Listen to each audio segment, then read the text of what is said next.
आनंद रूपाय विश्वोत्पत्त्यादि Hathaway तापत्रय विनाशाय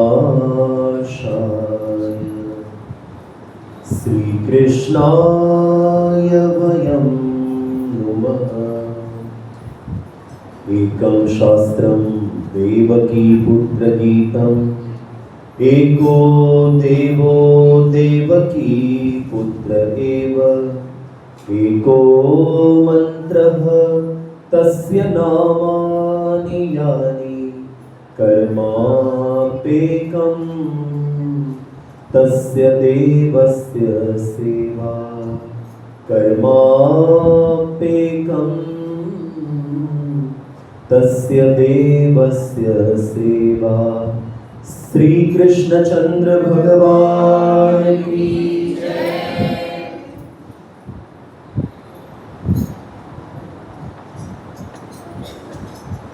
जो बहुत ही सुंदर आंखों को सुकून देने वाला नजारा अगर आपने देखा हुआ है तो आप बड़े अभिवादन के पात्र हैं, बधाई के पात्र हैं। उनके साथ आपकी वहां पर समानता हो जाती है कि जिन्होंने प्रत्यक्ष रूप से इस मनोहारी दृश्य को देखा, वो गोकुल के ग्वाल वाले, वो वृंदावन के सारे ब्रजवासी, उन्होंने प्रत्यक्ष रूप में देखा।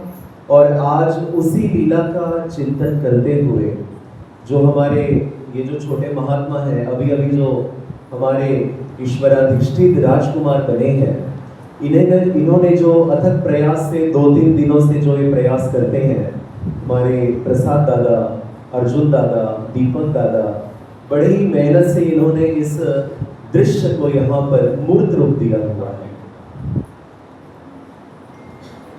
हो ना हो आज हमने इस दृश्य को देखा, वास्तविक नहीं है, माना कि वास्तविक नहीं, किंतु कई बार वास्तविक ना होते हुए जो विचार हमारे मन में जो उत्पन्न होते हैं, वो विचार वो कहीं ना कहीं वो वास्तविक होते हैं।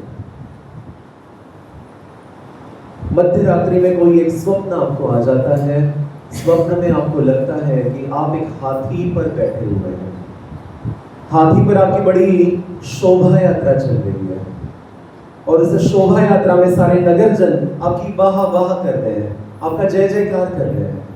और उस वक्त अगर वास्तविक रूप में अगर आप उस हाथी पर बैठे होते, वास्तविक रूप में अगर नगरजन आपकी जय जयकार करते, तो जो आनंद आपको वहां पर होना था, वही आनंद स्वप्न में आपको मिलता है। यानी आनंद तो वास्तविक है, दृश्य बेशक अवास्तविक हो, दृश्य मात्र पार्थिव मिट्टी का बना हुआ हो, किंतु जो आनंद जो आपको प्राप्त होगा वो आनंद वास्तविक होगा। वही आनंद धीरे धीरे बड़े ही धीमे कदमों से आपको ईश्वर की उस लीला तक आपको ले जाएगा, ये निश्चित है। ये चूंकि ये गीता शास्त्र का सिद्धांत है कि क्रिया, अपनी जो एक क्रिया आप करते हैं वो दूसरी क्रिया के लिए कारण या निमित्त वहां पर बन जाती है। मुझे याद है कि कई सारी माताओं ने महाराज को प्रार्थना की होगी, जैसा कि हमारी बाई जी ने यहाँ पर सभी को जो संदेशा दिया था कि अपने घर से जो भी है 1-2 चम्मच आप हलवा बनाकर ले आए, आप जो भी कुछ पदार्थ आप बनाकर ले आए, आप सभी ने लाए होंगे और आप जानते भी हैं कि आपको लगता भी है कि महाराज वो स्वीकार भी करें। वैसे अगर महाराज द्वापर युग जैसा स्वीकार करने लग जाए ना, कोई यहाँ टिकेगा भी नहीं, सारे कहेंगे कि पता नहीं क्या हो गया अगर महाराज अगर खाने अगर शुरू हो जाए। क्योंकि बचपन से हमें ये आदत लग चुकी है कि जैसे ही मध्याह्न 11:15 बजते हैं या फिर शाम की रोटी बनती है, हमारा एक ही नियम होता है कि हम भरी भरी थाली महाराज की देव पूजा के सामने रखते हैं और ऐसी ग्राही तोड़कर महाराज को हम दिखाते हैं। हमें बचपन से यही आदत है। किंतु क्या हो कि अगर महाराज अगर स्वयं स्वीकार करें, चूंकि महाराज स्वयं स्वीकार करते हैं, ऐसा एक भी दिन नहीं गया कि महाराज ने स्वीकार नहीं किया होगा। शर्त है बशर्ते आपकी श्रद्धा वहां पर भरी पूरी हो, यशोदा माता जैसा आपका भाव वहां पर हो, देवकी माता जैसा। जब महाराज 12 वर्ष पूर्ण कर जब देवकी माता और पिता वसुदेव के जब वहां पर जो हथकड़ियां खोलने के लिए जब महाराज वहां पर गए, तो यहाँ पर शास्त्र प्रमाण देता है कि वहां पर देवकी माता ने महाराज को कुछ खिलाया। वो ऐसा अगर भाव अगर हम अपने मन में धारण कर अगर महाराज को कहते हैं कि महाराज आप खाइए, थोड़ा बहुत आप लीजिए, तो निश्चित रूप से ईश्वर महाराज वो स्वीकार करते हैं। ऐसे ही एक नास्तिक व्यक्ति था, उसको अपने तर्कों पर बड़ा नाज था। होते हैं कई व्यक्ति होते हैं कि जो बड़े गहन तर्क देते हैं, वहां पर तर्कों के आधार पर वो सामने वाले को जीतना चाहते हैं, चाहे वो तर्क कुतर्क क्यों ना हो, वो चाहे तर्क वितर्क क्यों ना हो, लेकिन वो तर्कों के आधार पर सामने वाले को वहां पर नेस्तनाबूद करना चाहते हैं, वैचारिक तर्क। ऐसे एक व्यक्ति आए, ऐसे ही एक मंदिर था, और वहां पर वे हमारे संतों से पूछने लगे, आपने ये क्या किया? संतों ने कहा, हमने महाराज को उपहार दिखाया, उपहार खिलाया हमने महाराज को। वो कहते हमने तो देखा नहीं।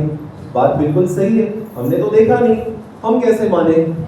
कई ऐसी बातें होती है कि जहां पर देखना या ना देखना कोई मायने नहीं रखता, लेकिन जब उन्होंने कहा कि हमने देखा नहीं, तो फिर संत भी नए युग वाले थे। भाई प्रत्येक युग में अगर वहां पर अगर कुसंगी आएंगे तो वहां पर सत्संगी भी वहां पर हाजिर होगा।